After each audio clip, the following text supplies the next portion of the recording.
नमस्कार, मी पंजाब तक. आज आहे 24 डिसेंबर 2024 आणि योगा 24/24 आज तारीख आहे आणि आजपासून सरळ राज्यातल्या शेतकऱ्याला अंदाज देणार आहे. कारण की राज्यामध्ये आज डिसेंबर महिना आहे, शेतकरी कांदा काढणं चालू आहे, त्याच्यानंतर मका देखील आहे आणि शेतकऱ्याचं द्राक्ष बाग आहे, काही जणांचं म्हणजे कापूस देखील शेतामध्ये पडले. तर आजपासून शेतकऱ्याला अंदाज देणार आहे.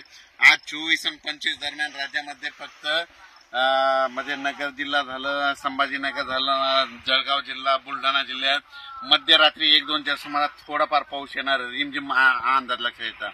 पण राज्यात शेतकऱ्याला सांगू इच्छितो की राज्यामध्ये शुक्रवार, शनिवार आणि रविवार म्हणजे 27 डिसेंबर, 28 डिसेंबर आणि 29 डिसेंबर दरम्यान राज्यात पुन्हा एकदा अवकाळीचं संकट आहे आणि तो पाऊस जोराचा पडणार आहे. आता ते तसा रिमझिम पडणार नाही, म्हणून हा अंदाज लक्षात येतात.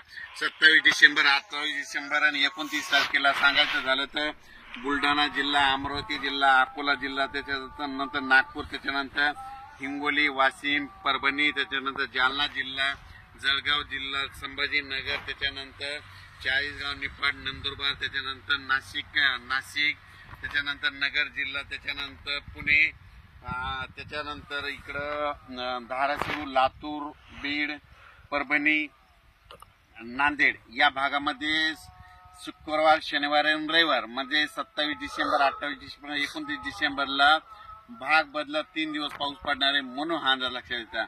पण सांगायचं झालं तर ते पाऊस म्हणजे याच्यापैकी बीड जिल्ह्यामध्ये बीड ते गेवराईच्या दरम्यान जरा जास्त पडणार आहे, म्हणून हा अंदाज लक्षात येतात. जळगाव जिल्ह्याकडे एक थोडा जास्त असणार आहे, म्हणून अंदाज लक्षात येतात.